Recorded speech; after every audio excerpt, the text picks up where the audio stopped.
Hello everyone, this is Sabiha Noor. Welcome back to our channel Stairs to Excellence, जहाँ आपको teaching related videos मिलते हैं.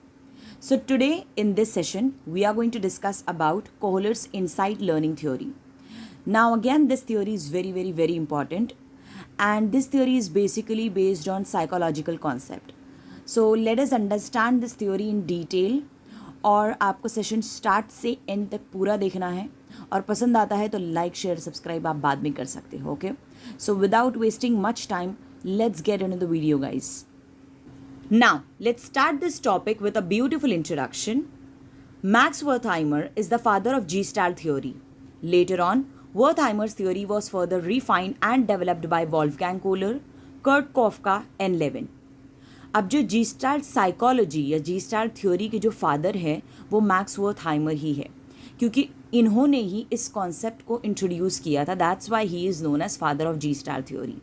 उसके बाद जो 3 अदर साइकोलॉजिस्ट है, that is Kohler, Koffka and Lewin, उन्होंने इस थ्योरी को रिफाइंड और डेवलप किया. अंडरस्टूड? सो ये चारों साइकोलॉजिस्ट के नाम आपको याद रखने हैं. Then the term gestalt means as a whole, a total composition.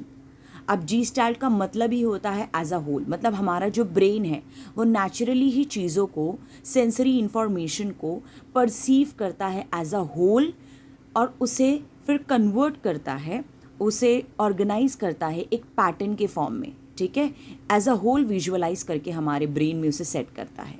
ठीक है, तो हम कोई भी चीज़ को एक सिंगल एलिमेंट के तौर पर नहीं देखते हैं, हम वो पूरी चीज़ को विजुअलाइज करते हैं और उससे फिर हमारा जो माइंड है वो नेचुरली ऑर्गेनाइज कर देता है इनटू पैटर्न और एज अ होल. ओके, तो जीस्टाल्ट का मतलब ही यही है. Next, according to this theory an individual learns an object as a whole, a single entity, not in parts और बिट्स. फॉर एग्जाम्पल, जो इंटीरियर डिज़ाइनर होता है वो रूम को डिज़ाइन करने के लिए कई सारी चीज़ें पहले कंसिडर करता है, उसके बाद स्टार्ट करता है. राइट? सो फॉर एग्जांपल, वो सबसे पहले हमारे रूम का मेजरमेंट लेगा, देन उसके बाद वो फ्लोर को कंसिडर करता है, उसके बाद ये डिसाइड करता है कि अच्छा वॉल का कलर क्या होना चाहिए जो सूट करे, जो मैच करे. राइट? हमारे जो है रूम से, या फिर सीलिंग है तो उसका कलर कैसा होना चाहिए, अगर फर्नीचर रख रहे हैं तो उसका शेप या उसका साइज़ कैसा होना चाहिए, कहाँ पे वो, कौन से प्लेस पे वो बेस्ट फिट रहेगा. सो कैसे वो सेंसरी इंफॉर्मेशन के थ्रू चीज़ों को परसीव कर रहा है एज अ होल, राइट, एक पैटर्न के फॉर्म में. This is nothing but gestalt theory. Are we very clear with this? So वो एक एक चीज़ को पार्ट्स में नहीं देख रहा है but as a whole visualise कर रहा है. This is gestalt theory. Okay, now let us understand what is insight learning. Insight learning theory is proposed by Wolfgang Kohler. So basically Wolfgang Kohler एक German psychologist है और इनका बड़ा ही important contribution रहा है in the field of psychology. इन्होंने कई सारे एक्सपेरिमेंट परफॉर्म किए, कंडक्ट किए, टेस्ट किए चिंपैंजी पे, और उसके बाद उन्होंने अपनी मेजर जो थ्योरी थी, that is insight learning theory, इसको प्रपोज किया. Invented due to sudden incident on Canary Island. So Canary Island basically ये है स्पेन में. So वहाँ पे कोई इंसिडेंट हुआ था, उससे वहाँ से ये इन्वेंट हुआ है, ये थ्योरी इन्वेंट हुई है. Insight learning is the sudden understanding of the relation between a problem and a solution. So कोई भी चीज़ का प्रॉब्लम, कोई भी हम फेस कर रहे हैं, उसका सडन सोल्यूशन जब आता है तो हमको कितना वो एक सेटिस्फैक्शन मिलता है. राइट? कोई भी ऐसा प्रॉब्लम जिसको हम सॉल्व करने की कोशिश कर रहे हैं, जिसका हम सोल्यूशन डिस्कवर करने की कोशिश कर रहे हैं, वो सडनली जब हमें मिलता है तो हमें वो कितनी खुशी होती है. राइट? तो कोई भी सोल्यूशन का, कोई भी प्रॉब्लम का सोल्यूशन इंस्टेंटली या इमीडिएटली ग्रास्प करना in a sudden way, that is insight learning. Are we very clear with this? Okay. Now, Kohler first of all used this term, that is insight, to describe the learning of his apes. His work was published in his book, The Mentality of Apes. So Kohler was the first and only person जिन्होंने ये insight इस term को introduce किया था, describe किया था. कब किया था? जब उन्होंने अपने एक्सपेरिमेंट को कंडक्ट कर लिया था अपने एनिमल्स पे, और या फिर आप कह सकते हैं चिंपैंजी पे, उसके बाद उन्होंने इस टर्म को इंट्रोड्यूस किया था और अपने वर्क को उन्होंने पब्लिश किया था अपनी ही बुक में, and the name of the book was the mentality of apes. So you have to keep this important point in your mind. Now, it is the aha or I've got it experience when we suddenly solve a problem. तो ये तो मैंने खुद ही experience किया है अपनी life में, and I am very damn sure कि आपने भी ये चीज़ को एक्सपीरियंस किया होगा कि कोई भी प्रॉब्लम है, हम उसका सोल्यूशन फाइंड आउट करने की कोशिश कर रहे हैं, एंड देन वो एक पॉइंट ऑफ टाइम आता है कि हमें सडनली रियलाइज़ होता है कि अच्छा हम इसको ऐसे भी कर सकते हैं. लाइक फॉर एग्जांपल, एक बच्चा है, वो एक मैथ प्रॉब्लम को सॉल्व करने की कोशिश कर रहा है, ठीक है, और इतना कोशिश किया कि वो फ्रस्ट्रेट हो गया, एंड देन उसने असाइनमेंट को ऐसे ही छोड़ दिया कि now I am not doing it, okay, and then he decided to take a bath. अब वो नहाते नहाते ही उसको ये आइडिया आया कि अच्छा I can do like this also, है ना, आई शुड ट्राई दिस. तो वो जो एक मोमेंट था, that is a high experience. So situation जो है अब कम्प्लीटली चेंज हो गई और इनसाइट जो है वो अकर हो गया. सो that is what insight is, जहाँ पे हमें अपने सोल्यूशन जो है एकदम इमीडिएटली मिल जाता है. हमारी प्रॉब्लम का आंसर हम एकदम इंस्टेंटली डिस्कवर कर लेते हैं. That is insight learning is. Okay, now insightful learning does not rely on behavioral or observational learning. It is purely cognitive experience. So basically psychologist ने कहा है कि ये बिहेवियर पे, या हम किसी को रेनफोर्समेंट दे रहे हैं या पॉजिटिव नेगेटिव या कोई रिवॉर्ड्स दे रहे हैं, ये उस बेसिस पे नहीं है, ये उस पर रिलाई नहीं करता है, या ऑब्जर्वेशनल किसी को ऑब्जर्व करके इमिटेट करके उस पर भी नहीं है. ये प्योरली कोग्निटिव एक्सपीरियंस पर ही बेस्ड है. मतलब एक सामने वाले को खुद ही इंसाइट आता है कि अच्छा मैं इस प्रॉब्लम को ऐसे जो है सॉल्व कर सकता हूँ. तो ये हमारा cognitive related experience है. Okay, so this theory is basically related to cognitive aspect, not behavioral or observational. Now let us see what were the experiment which Kohler performed for his theory. So this was the experiment 1, जहाँ पे हम देख सकते हैं कि collar ने एक chimpanzee को केज के अंदर बंद कर दिया, एंड मोस्ट इंटरेस्टिंगली इसका नाम था सुल्तान. अच्छी पिक्चर है ना? Okay, I'm so sorry, we are not talking about movie over here. Let's get back to the point.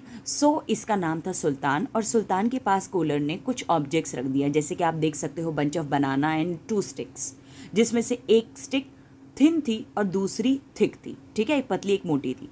तो उसने सबसे पहले उस बंच ऑफ बनाना को कोलर ने उसकी थोड़ा रीच के पहुँच के बाहर रखा, ताकि वो देख सके कि कैसे ट्राई करता है, ठीक है.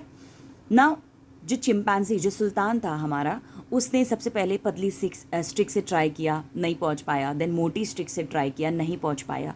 So after few unsuccessful attempts उसको रियलाइज़ हुआ कि मैं दोनों स्टिक को जो है जॉइन कर सकता हूँ. So in picture 3 you can clearly see how he is trying to join 2 sticks together. तो उसने थिक स्टिक को नीचे रखा और थिन स्टिक को ऊपर जॉइन किया, और फिर उसने अपने 4th पिक्चर में आप देख सकते हो कैसे वो बनाना को अपनी तरफ ग्रैब कर रहा है, राइट. सो ये जो था उसने कैसे यूजलेस जो स्टिक्स थी उसका यूज़ करके यूज़फुल मैनर में जो है अपने प्रॉब्लम को सॉल्व किया. तो कैसे सॉल्व किया? अपने ब्रेन को यूज़ करके, जो है कोग्निटिव पार्ट को यूज़ करके, जो इंसाइटफुल लर्निंग उसकी हुई है एक मोमेंट पे. That is aha moment, and that is insight learning. Are we very clear with this?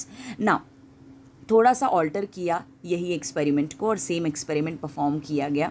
तो ये जो एक्सपेरिमेंट था अगेन विथ चिंपांजी, तो यहाँ पर अगेन उसके बनाना, बंच ऑफ बनाना उसकी रीच के, उसके पहुँच के बाहर रखा गया, और यहाँ पे अब कुछ जो टूल्स है वो डिफरेंट है, ताकि वो देख सके कि अब कैसी स्ट्रैटेजी अपनाता है.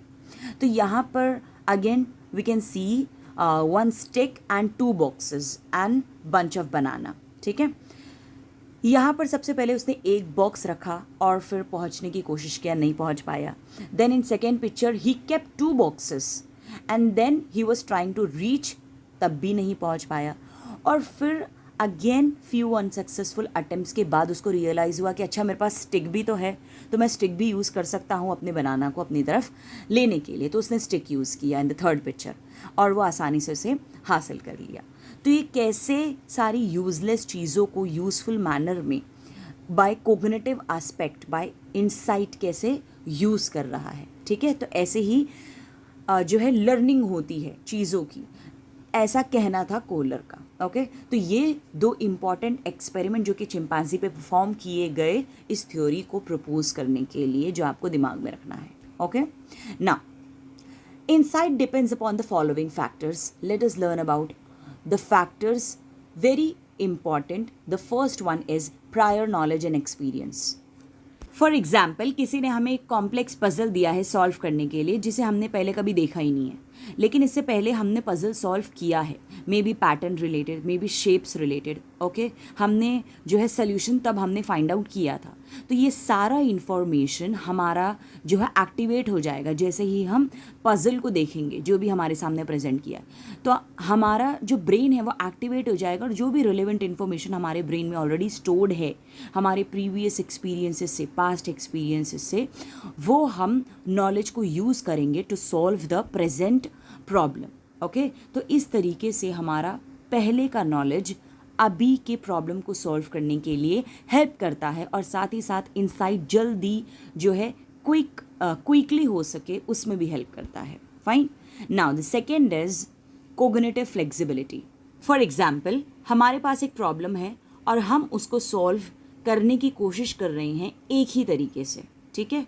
तो अब cognitive flexibility says that your mind, your cognitive aspect should be flexible enough to shift your thinking, कि भाई अगर ऐसा नहीं हो रहा है then try this, ऐसा भी नहीं हो रहा है then we should try this। तो ऐसा हम अपने थिंकिंग को शिफ्ट कर सके और प्रॉब्लम को अलग अलग तरीके से अप्रोच कर सके, अलग अलग एंगल से देख सके। इससे क्या है, जल्दी इंसाइट हम गेन कर सकते हैं, okay. So basically cognitive flexibility हमें अलाउ करता है कि जो भी प्रॉब्लम है हम उसको दोबारा से जो है डिफरेंट पर्सपेक्टिव के साथ रीड करें और उसे मेंटली सॉल्व करने की कोशिश करें और न्यू सॉल्यूशंस का फाइंड आउट करने की कोशिश करें, ओके।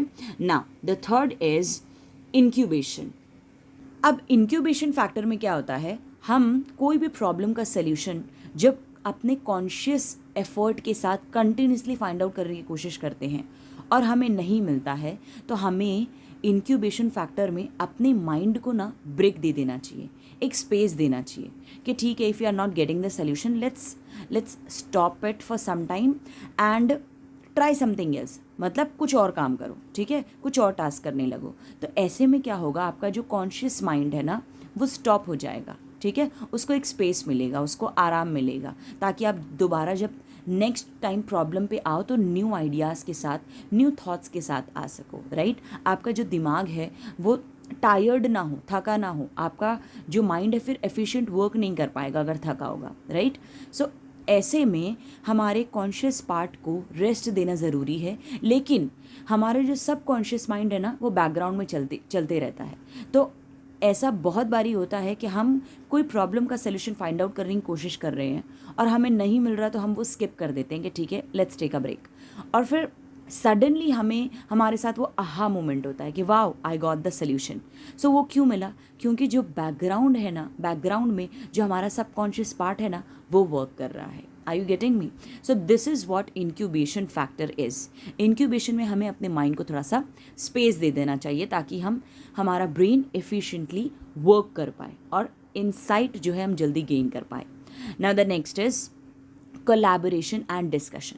अब कभी कभी ऐसा होता है कि हम प्रॉब्लम का सल्यूशन फाइंड आउट करने की कोशिश कर रहे हैं हर तरीके से, हर पॉसिबल वेज हमने ट्राई किया, then too we are not getting the solution. So at that point of time हमें क्या करना चाहिए? So it's better to take help of your friends, your colleagues, okay, your family friends for that particular problem. तो collaboration and discussion भी बहुत important है। आपने कभी मे भी जो है एक्सपीरियंस किया होगा, I have experienced in my life, may be you have also experienced it, that कभी कभी कुछ प्रॉब्लम को डिस्कस करते हुए जब आपके फ्रेंड्स सल्यूशन देने लगते हैं कि अच्छा ये कर सकते हैं या ये कर सकते हैं, तभी आपका जो है माइंड में क्लिक होता है, अरे अरे okay I can do this, है ना। तो वो डिस्कशन से ही हमें जो है प्रॉब्लम का सल्यूशन मिल जाता है। तो sometimes collaboration and discussion are also very important. तो ये भी चीज़ हमें अपनी क्लासरूम में प्रमोट करनी चाहिए if students are not getting the solution, Fine. And the last factor which is important is serendipity. Okay, I am repeating myself again, serendipity. So sometimes ऐसा भी होता है कि कुछ कुछ हमारे जो इंसाइट होते हैं एक कुछ पर्टिकुलर चीज़ में, वो बाई चांस गलती से, मतलब अनएक्सपेक्टेडली जो है वो शूट कर जाते हैं या डेवलप कर जाते हैं. मतलब कोई कनेक्शन नहीं है, जो भी हम कर रहे हैं उसका कोई भी कनेक्शन नहीं है हमारे प्रॉब्लम के साथ, लेकिन फिर भी जो हमारा इंसाइट है वो डेवलप हो गया. That is serendipity.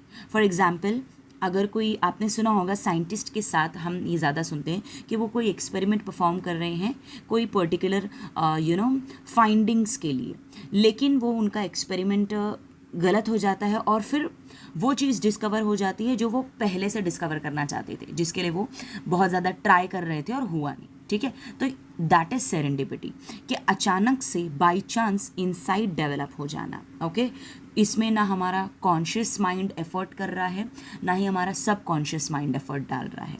So that is the difference between incubation factor and serendipity. Serendipity में हमारा कोई भी जो एस्पेक्ट है वो काम नहीं कर रहा है, बट देन टू ये अनएक्सपेक्टेड रिलेशन और कनेक्शन की वजह से हमारा इंसाइट जो है वो डेवलप कर गया. ओके, सो ये सारा जो इंसाइट है, ये फैक्टर है, ये डिपेंड करता है हमारे इंसाइट कितने जल्दी और क्विकली जो है शुरू हो सकते हैं या शूट कर सकते हैं. So these are the few important factors on which insight depends upon. Now let us learn laws of Gestalt. अब जो Gestalt साइकोलॉजी के लॉज हैं, ये हमें बताता है कि हमारा ब्रेन कैसे चीज़ों को परसीव करता है, कैसे विजुअल इंफॉर्मेशन को ऑर्गेनाइज करता है. यह हमें हेल्प करता है कि कैसे हमारा ब्रेन नेचुरली चीज़ों को ग्रुप करता है और हमें एज अ होल वो चीज़ें प्रेजेंट करके बताता है. So it's a very beautiful process. Let us understand this in detail. First is principle of similarity. अब ये प्रिंसिपल हमें बताता है कि कोई भी चीज़ अगर अपनी अपीयरेंस में, शेप में, साइज़ में, कलर में सेम है तो हमारा ब्रेन ऑटोमेटिकली उसे एज अ ग्रुप कंसिडर करता है. फॉर एग्जाम्पल, अगर मैं आपको दो ऐसे ग्रुप्स दूं जो सर्कल के हैं और स्क्वायर के हैं और दोनों मिक्स हुए हैं, ठीक है, तो आप ऑटोमेटिकली नेचुरली आपका ब्रेन जो है वो दो ग्रुप सेपरेट बनाएगा, जिसमें सिर्फ सर्कल्स होंगे और दूसरे में सिर्फ और सिर्फ स्क्वायर्स होंगे. येस और no? Based on what? Based on similar shapes. So चाहे मैं दोनों शेप्स को मिक्स क्यों ना कर दूं, हमारा जो ब्रेन है वो ऑटोमेटिकली दोनों को ग्रुप कर सकता है based on the similar shapes. So this is principle of similarity, कि हम चीज़ों को, हमारा ब्रेन चीज़ों को ऑटोमेटिकली नेचुरली जो है ग्रुप कर सकता है based on appearance, shape, colour and size. अब आपने कभी टेक्स्ट बुक को ऑब्जर्व किया होगा ध्यान से, तो जो इंडेक्स पार्ट होता है वहाँ पे हमारा यूनिट वाइज सारा जो कंटेंट है वो लिखा हुआ होता है कि हर यूनिट में कितने लेसन हैं. So all the lessons will be related to each other in that particular unit. Okay, मतलब अगर यूनिट 1 ह्यूमन बॉडी के बारे में है तो जितने भी लेसन यूनिट 1 में होंगे वो ह्यूमन बॉडी से ही मे बी इंटर रिलेटेड या इंटरकनेक्टेड होंगे. If unit 2 is about may be energy and motion, तो यूनिट 2 के जितने भी लेसन होंगे वो एनर्जी एंड मोशन से रिलेटेड होंगे. Are you getting me? So इस तरीके से आपको हर एक टेक्स्ट बुक में देखने को मिलता है और ऐसा होना चाहिए. इससे जो लर्नर होता है उसको जो है समझ में आता है कि अच्छा यूनिट 1 में हमें ये पार्ट कवर करना है, ठीक है, और सब एक दूसरे से इंटर रिलेटेड या इंटर कनेक्टेड ही हैं, ठीक है. तो इससे लर्निंग जो है वो इफेक्टिवली हो पाती है. सो this is principle of similarity. Now second is principle of proximity. अब प्रिंसिपल ऑफ प्रॉक्सिमिटी में जो भी लेसन्स और जो भी कॉन्सेप्ट एक दूसरे से काफ़ी ज़्यादा क्लोजली रिलेटेड है वो हमें एक साथ पढ़ानी है. फॉर एग्जाम्पल, अगर हमें ऑपरेशंस बच्चे को पढ़ाना है मैथ में, तो obviously will start with addition first and then subtraction, then will go with multiplication and then after that division. Okay, so ये होगा सीक्वेंस, ये होगा अलाइनमेंट. सो मेक श्योर कि while teaching we will follow the alignment so that students can understand the concept or the lesson अच्छे से, ठीक है, ऐसा नहीं कि एडिशन पढ़ाया and then we are jumping on directly to polygon, no, students will then won't understand only, ठीक है। तो बहुत ज़्यादा कन्फ्यूजन होगा मतलब उनको कि ये क्या एडिशन के बाद पॉलीगन आ गया, राइट। तो जो भी क्लोजली रिलेटेड टॉपिक्स है, लेसन्स है, कॉन्सेप्ट है, वो हमें इकट्ठे पढ़ाना है, इकट्ठे, नॉट इन वन क्लास, इकट्ठे मीन्स मतलब after one after the other, okay. Then third is principle of closure. अब लॉ ऑफ क्लोजर हमें एक्सप्लेन करता है, बताता है कि कैसे हमारा ब्रेन इंफॉर्मेशन को परसीव करता है even if something missing. For example आपने देखा होगा जो पजल होते हैं उसमें कुछ पार्ट्स गिवन होते हैं और एक पार्ट पे क्वेश्चन मार्क होता है, तो हमारा ब्रेन ऑटोमेटिकली उसे जो है इग्नोर कर देता है और हमारा ब्रेन विजुअलाइज करने लगता है कि इस क्वेश्चन मार्क की जगह क्या होगा। हमारा ब्रेन ऑटोमेटिकली उस गैप को फिल करने लगता है उस पैटर्न से या उस कलर से या उस लाइन से, राइट। हम ऑटोमेटिकली उस इमेज को कंप्लीट करने की कोशिश करते हैं by just visualising. So this is how our brain works. So ऐसे ही चीज़ हम स्टूडेंट्स के साथ भी कर सकते हैं क्रिटिकल थिंकिंग को डेवलप करवाने के लिए। कैसे? जैसे फॉर एग्जांपल अगर हम असाइनमेंट दे रहे हैं या कोई भी वर्कशीट डिज़ाइन कर रहे हैं तो हम लॉ ऑफ क्लोजर को यूज़ कर सकते हैं एक्टिविटीज़ क्रिएट करने के लिए, जहाँ पे स्टूडेंट्स को कोई मिसिंग पार्ट फाइंड आउट करना होगा, कोई भी डायग्राम का या पैटर्न का, ठीक है। इससे क्या होगा, बच्चों के अंदर क्रिटिकल थिंकिंग को हम इनकरेज कर सकते हैं, okay. Now the next and last is principle of continuity. So principle of continuity में जब हम कोई भी लेसन बच्चों के सामने प्रेजेंट कर रहे हैं उसमें कनेक्शन होना ज़रूरी है, उसका कंटिन्यूस फ्लो होना ज़रूरी है। That's why we have review, recap, part in lesson plan. Also when we are starting new lesson, fresh lesson, we have recall part also, okay? तो वो क्या है, कनेक्शन बनाता है, ओके। अगर फॉर एग्जाम्पल हिस्ट्री की मैं बात करूँ तो उसमें जो इम्पॉर्टेंट इवेंट्स होते हैं वो हम बच्चों को फ्लो चार्ट के ज़रिए या फिर हम डायग्राम के ज़रिए या माइंड मैप के ज़रिए बच्चों को विजुअली रिप्रेजेंट करवा सकते हैं। उससे जो लर्निंग है वो बहुत ही ज़्यादा इफेक्टिव हो जाती है और बच्चे आसानी से ग्रास्प कर पाते कॉन्सेप्ट को। अगर मैं बात करूँ साइंस की तो जो भी एक्सपेरिमेंट हम सिखाते हैं उसे स्टेप बाय स्टेप मैनर में अगर हम कंटिन्यूस बेसिस पे सिखाएं तो वो एक बच्चों को एक्सपेरिमेंट का पर्पस और आउटकम अंडरस्टैंड करने में हेल्प करता है, ओके। सो माइंड मैपिंग हम यूज़ कर सकते हैं अपने हिस्टोरिकल इवेंट के लिए, इक्वेशन को सॉल्व करने के लिए भी हम जो है स्टेप्स को यूज़ कर सकते हैं। सो ऐसे सब चीज़ हम जो है कंटेंट में अपने लेसन में इंक्लूड करके एक कंटिन्यू और एक व्हाट आई से एक कनेक्शन बना सकते हैं for students to make them understand and to make their learning effective, okay. So this is how we can use laws of Gestalt in our classroom to make both teaching and learning effective. Okay. Now let us learn educational implication for the same. So the very first one is it promote active learning. That means teachers को classroom में ऐसे environment, ऐसे जो है situation create करनी है जिससे students में क्रिटिकल थिंकिंग की स्किल डेवलप हो सके। अब कैसे हो सकता है, फॉर एग्जांपल लिटरेचर क्लास में एक इंग्लिश टीचर कोई भी पर्टिकुलर टेक्स्ट को जो वो समझा रही है उसे समराइज करने के बजाय अगर स्टूडेंट्स को ये कह दे कि इस पर्टिकुलर टेक्स्ट का जो थीम है तो वो ऑथर ने क्या थीम यूज़ किया है वो मुझे बताओ। So now your students have to think about it.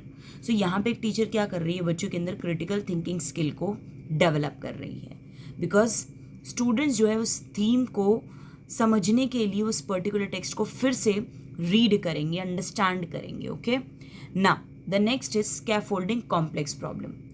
अब स्कैफोल्डिंग मतलब to provide a temporary support to anyone. Now because we are talking about classroom situation, तो here I am referring to students, okay. तो scaffolding किसको provide करना है, हमें students को provide करना है। टेम्पररी सपोर्ट कब देना है, जब उन्हें उस प्रॉब्लम के बारे में बिल्कुल भी अंदाज़ा नहीं है, बहुत ही कॉम्प्लेक्स प्रॉब्लम है उनके लिए। फॉर एग्जांपल मैथ की क्लास में अगर टीचर ने कोई एक मैथ प्रॉब्लम दिया है और स्टूडेंट को वो कम्प्लीटली पता ही नहीं है कि उसको सॉल्व कैसे करना है, so there we have to provide a temporary support. उनको कुछ हिंट देना है, कुछ बताना है उनको, so that they can start at least. ठीक है, तो वहाँ पे हमें हेल्प करने की ज़रूरत है. Now the next is foster collaborative learning. अब समटाइम्स ऐसा होता है कि बच्चे जो हैं उस पर्टिकुलर प्रॉब्लम को या कोई भी प्रॉब्लम को सॉल्व करने की कोशिश कर रहे हैं, बट उनसे हो नहीं रहा है, राइट. बिल्कुल भी वो कंक्लूजन पे या बिल्कुल भी उनको सल्यूशन पे वो आ ही नहीं पा रहे हैं. सो ऐसे में जो है उनका जो पर्सपेक्टिव है वो चेंज होने की ज़रूरत है. उनका जो थिंकिंग है वो थोड़ा सा मॉडिफाई होने की ज़रूरत है. तो उसके लिए अगर हम कोलैबोरेटिव लर्निंग समटाइम्स करें अपने क्लासरूम में, ठीक है, कभी कभी डिस्कशन से भी उनको एक अलग अलग पॉइंट ऑफ व्यू पता चलता है. So that's why we should promote collaborative learning also in our classroom. Now the next is encourage reflection and incubation. For example अगर मैथ पीरियड की ही बात ले ले, मैथ क्लास की, तो उसमें हमने कोई प्रॉब्लम दिया है तो बच्चों को सोचने के लिए हमें थोड़ा वक्त देना है उसे कि वो कैसे सॉल्व करें. ठीक है, हमें अपॉर्चुनिटीज़ प्रोवाइड करनी है ताकि बच्चे रिफ्लेक्ट कर सकें, बिकॉज रिफ्लेक्शन के बाद वो अच्छे से अपनी इंसाइट को जो है शेयर कर सकते हैं, प्रेजेंट कर सकते हैं, अगर हम उन्हें रिफ्लेक्ट करने का मौका देंगे. Okay, now the next is creating a supportive environment. Supportive environment create करना है हमें क्लासरूम में ताकि बच्चों को कोई भी डाउट हो, कोई भी क्वेश्चन हो, वो आसानी से एक टीचर से पूछ सके. And the last is minimize rote memorization. मतलब हमें रट्टा मारने वाला जो भी कॉन्सेप्ट है उसको ज़्यादा से ज़्यादा रिड्यूस करने की कोशिश करना है, मिनिमाइज करने की कोशिश करना है. ठीक है, ताकि स्टूडेंट को इंसाइट आ सके कोई भी कॉन्सेप्ट में. फॉर एग्जाम्पल लैंग्वेज की अगर कोई क्लास है तो उसमें बजाय जो वोकैबुलरी लिस्ट है उसको मेमोराइज करने के बजाय एज एक टीचर क्या कर सकती है, स्टूडेंट्स के बीच में कोई डिस्कशन या कॉन्वर्जेशन करा सकती है उस पर्टिकुलर टेक्स्ट के लिए, पार्ट के लिए या उस लैंग्वेज के लिए, ताकि बच्चे जो है एक एक्टिव कम्युनिकेटर बने और फिर उनको धीरे धीरे उस लैंग्वेज का यूजेज समझ में आए कि कैसे करना है और उनका इंसाइट जो है वो गेन कर सके. सो इस तरीके से हमें रोट मेमोराइजेशन को भी अपने क्लासरूम में रिड्यूस करने की ज़रूरत है. So these are the important educational implication. Now let's do few MCQs related to this theory. So the first question is, learning by insight theory was propounded by dash. Learning by insight theory इनमें से किसने दी थी, किसने initiate की थी, शुरू की थी? Collar, पियाजे, Kohlberg, Thorndike. Now we all know पियाजे जो थे उन्होंने कोग्निटिव डेवलपमेंट की थ्योरी दी है, कोलबर्ग ने मॉरल डेवलपमेंट की और थॉर्नडाइक ने लॉ ऑफ इफेक्ट की. सो जो लर्निंग बाय इनसाइट थ्योरी को इनिशिएट किया था वो थे collar. The right option is option A. Okay. Second question is, which of the following follows Gestaltism? Now we all know what is Gestaltism. Gestaltism मतलब एक human brain कैसे जो है सेंसरी इंफॉर्मेशन को परसीव करता है और अपने जो है ब्रेन में हम उसको ऑर्गेनाइज करते हैं as a whole, okay, rather than individual element. So that is what Gestaltism is. सो इसमें से किन्होंने दिया था, कोलर, कॉफका, वर्थहाइमर या all of the above? So the answer is option D, all of the above, क्योंकि इन तीनों ने ही Gestaltism पे बात की थी. Now, the third question is, who is the founder of Gestalt psychology? इनमें से Gestalt psychology का फाउंडर कौन है, किसने इसे ढूंढा था, ओके, इस टर्म को किसने ईजाद किया था, वी कैन से इन्वेंट किया था? So the option is Max Wertheimer, Kurt Lewin, Wolfgang Kohler और Edgar Rubin. So the correct answer is Max Wertheimer. Okay, because जो हमारी थ्योरी थी वो कोलर ने दी है, लेकिन जो जीस्टाल्ट के फाउंडर है वो वर्थहाइमर ही है. Are we very clear? Now the next question is, Gestalt theory postulates that elements are grouped as per pattern. This is the principle of dash. So Gestalt theory के accordingly जो individual element है उसको group किया जाता है और देखा जाता है एक पैटर्न की तरह. ये कौन सा प्रिंसिपल कहता है? ऑप्शंस रहे ये, principle of proximity, principle of similarity, principle of simplicity या फिर प्रिंसिपल ऑफ क्लोजर. सो ये जो प्रिंसिपल है वो है प्रिंसिपल ऑफ प्रॉक्सिमिटी, क्योंकि प्रिंसिपल ऑफ प्रॉक्सिमिटी के अकॉर्डिंगली जो भी एलिमेंट एक दूसरे से करीब करीब है, क्लोज है, ठीक है, उसको हमारा ब्रेन जो है ग्रुप और एक पैटर्न की तरह कंसिडर करता है, ना कि एक इंडिविजुअल एलिमेंट की तरह। कोई भी हम कलेक्शन ऑफ ऑब्जेक्ट्स या एलिमेंट देखेंगे जो फिजिकली क्लोज है एक दूसरे से, हमारा ब्रेन ऑटोमेटिकली उसे एक पैटर्न की तरह कंसिडर करेगा। सो this is what principle of proximity is. Okay, now यहाँ पर होता है हमारा सेशन ख़त्म। सो अगर आपको सेशन पसंद आता है गाइस, तो लाइक शेयर और सब्सक्राइब करना और कमेंट करके ज़रूर बताना कि आज का हमारा सेशन कैसा लगा। सो मिलते हैं नेक्स्ट वीडियो में, तब तक के लिए bye, take care of yourself and thanks a lot for watching.